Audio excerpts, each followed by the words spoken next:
I stared at the elegant cream envelope resting on my desk, its gold-embossed lettering gleaming in the morning sun.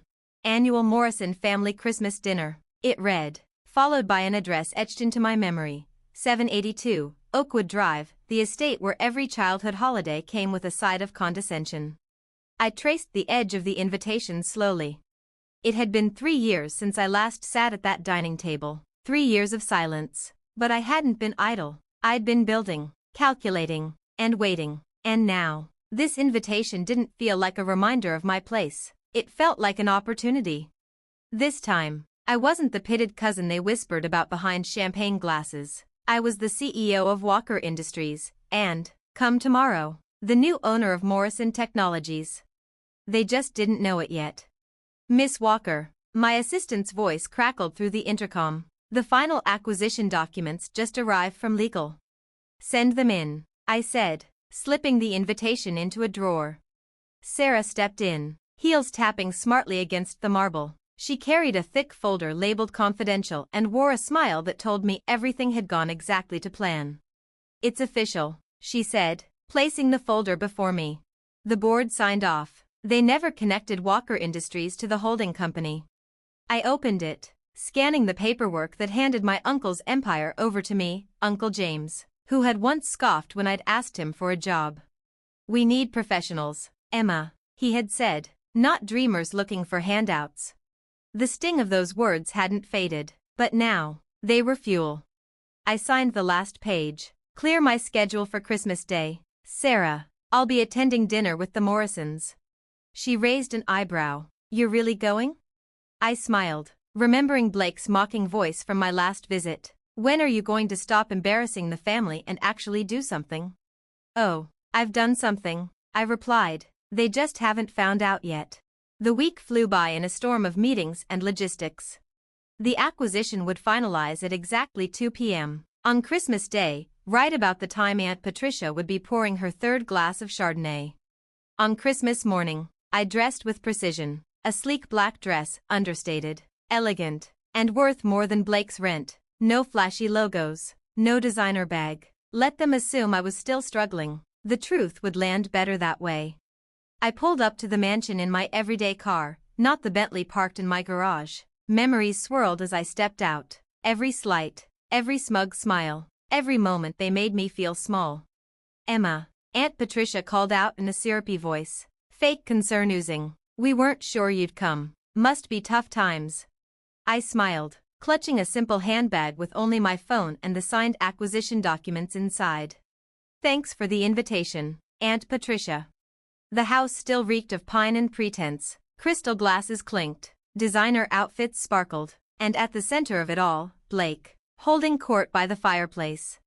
Well, look who's back, he announced. Still working that startup gig, or have you upgraded to barista?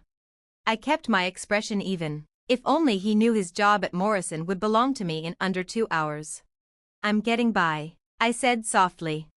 Uncle James approached, drink in hand. Emma, didn't expect to see you here, but I guess a free meal is hard to pass up. Their laughter rang out like a rehearsed performance. I took my usual place, next to the kitchen door. Of course, same china, same crystal, same hierarchy. Aunt Patricia made a point to announce that the turkey had been flown in from Vermont and prepared by a French-trained chef. Everyone nodded approvingly. The conversation revolved around investments and Caribbean villas. We just closed a huge acquisition, Blake bragged. Morrison's about to expand big time.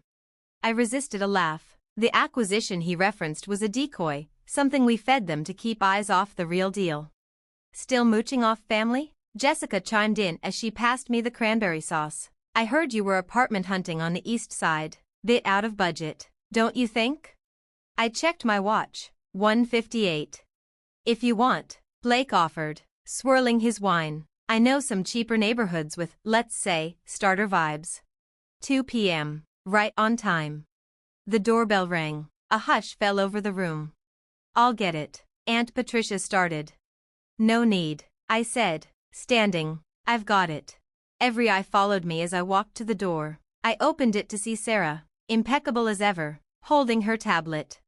Miss Walker, she said clearly, The acquisition of Morrison Technologies is now complete. The board's been notified. The press release goes live in 5 minutes. The silence behind me was delicious. I turned back to face them all. The old dining room never looking so small.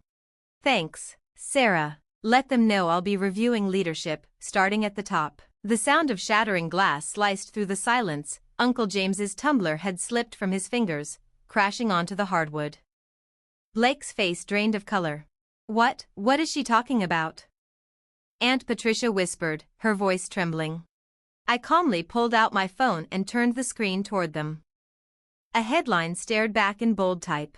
Walker Industries acquires Morrison Technologies in a surprise holiday takeover. Blake blinked rapidly, like the words might rearrange into something more comforting. Walker Industries? But that's my company? No, I said, finishing for him. It's my company. The one I built while you were too busy laughing at me to notice. But don't worry, Blake, about those affordable neighborhoods you mentioned. You'll be needing the suggestions soon. The room turned cold. Conversations stopped. Forks clinked uselessly against plates.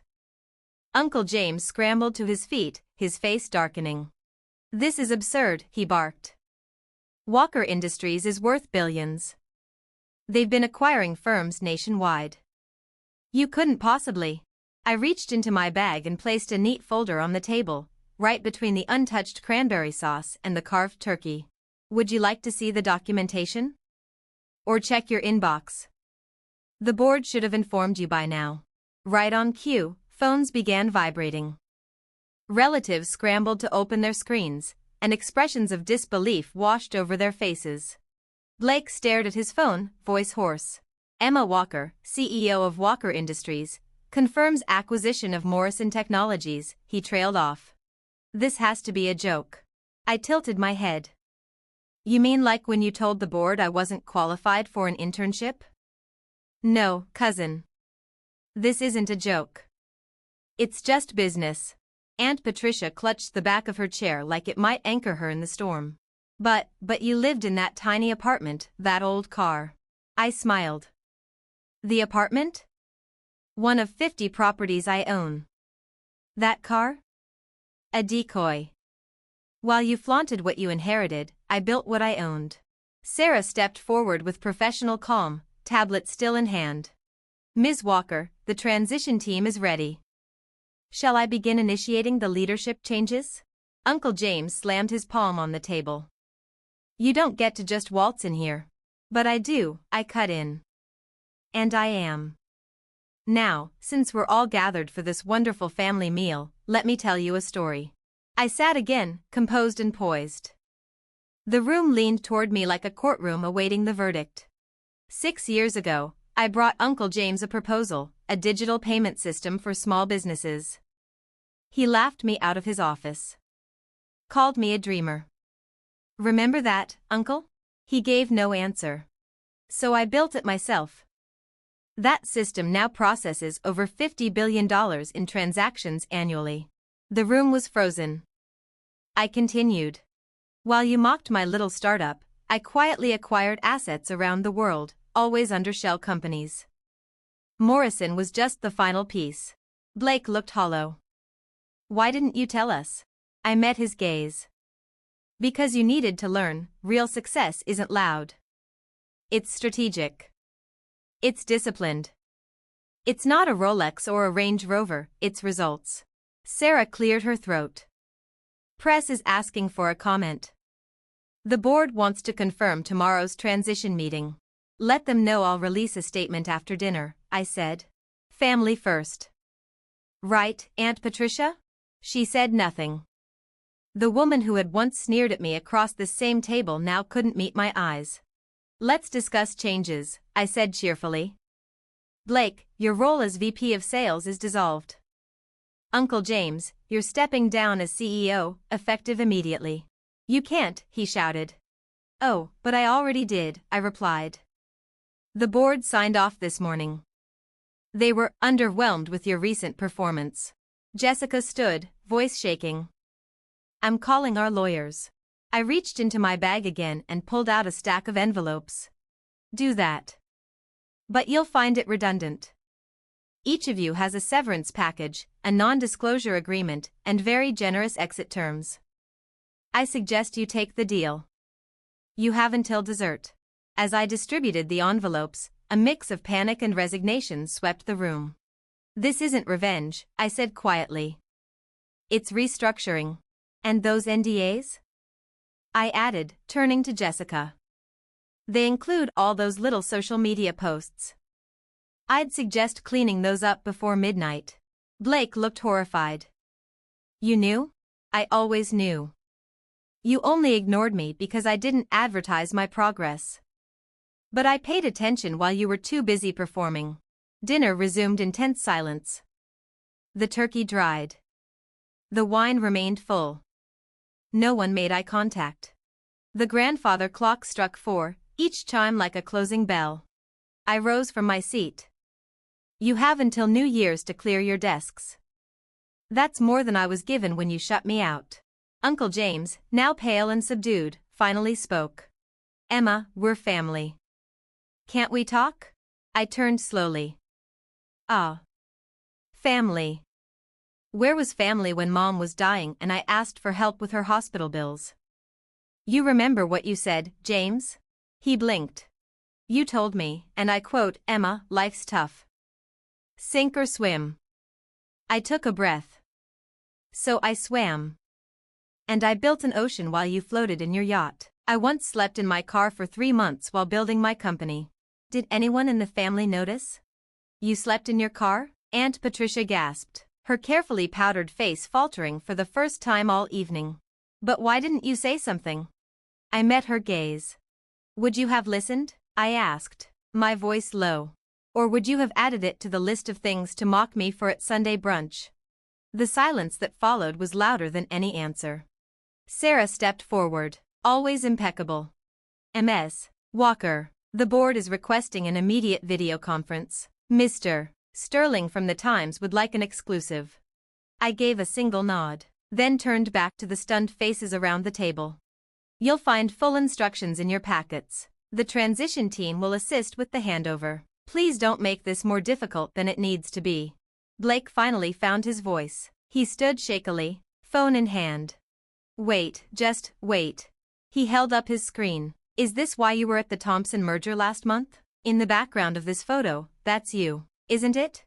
I glanced at the image, a glossy society event. Me in the background mid-conversation with one of the most powerful tech CEOs in the country. Yes, I said calmly. Unlike some, I prefer to conduct business quietly. But you were wearing, Blake's voice faltered as he stared at my understated black dress. A Chanel couture gown worth more than your annual salary? I finished. Yes, but I don't wear labels like badges. I wear them because I can. Jessica looked up from her phone, pale. I just checked Forbes. Walker Industries, you're worth more than this entire family combined. I am, I said evenly. But that's not the point. The point is what you do with power once you have it. I picked up my handbag, a custom piece worth more than any of their cars, and stood. But I wasn't finished. You want to hear the real irony? I asked, letting my eyes travel around the room. If any of you had taken me seriously, if even one of you had seen past your assumptions, you could have been part of this. Instead, you chose arrogance over alliance. That was your decision. And this, I added, is mine. Aunt Patricia broke down in tears. But what will people say? The scandal? They've already said it, I replied. They've known who I am for years. You were just too caught up in your own bubble to notice. I turned to Sarah. Ensure everyone signs their NDAs before leaving. Have security begin changing access codes tomorrow. Yes. Ms. Walker, and your dinner reservation? Keep it, I've lost my appetite here. As I turned toward the door, Uncle James called after me one last time. Emma, wait, please. Give me a chance to make this right. I paused, hand resting on the doorknob. You had 15 years of chances, I said. Now, it's my turn. The drive home was quiet. Sarah sat beside me in the passenger seat, efficiently sorting emails on her tablet. The press release has gone viral, she said. Your family's social media accounts all went private within the hour. I smiled faintly. Any calls? 17 so far. Mostly Blake and your uncle. Shall I continue blocking them? Yes. Let them go through proper channels now, just like they always made me do. We arrived at my real home, not the modest apartment my relatives knew about, but my private penthouse overlooking the skyline. As the elevator ascended, Sarah cleared her throat. Miss Walker, was it worth it, waiting this long? I stepped out into the glass-walled living room, the city lights sprawling before me. My grandmother used to say, "Success is the best revenge, but timing is everything," I murmured, walking to the window. Far below, the city buzzed with holiday lights. Somewhere in that glittering sprawl, my family was grappling with a new reality. One they never saw coming. Send flowers to the Morrison estate tomorrow, I said. White lilies? I nodded, her favorite. What would you like the card to say? I thought about all those cold, impersonal Christmas cards they'd sent me over the years. Keep it simple, I said. Merry Christmas. Looking forward to a productive new year. Best regards. Your new CEO. Tomorrow would bring meetings, press conferences, restructuring. The real work was only beginning. But tonight? Tonight, I had given myself the one thing they had always withheld. Respect. And that was worth more than all the Christmas dinners in the world.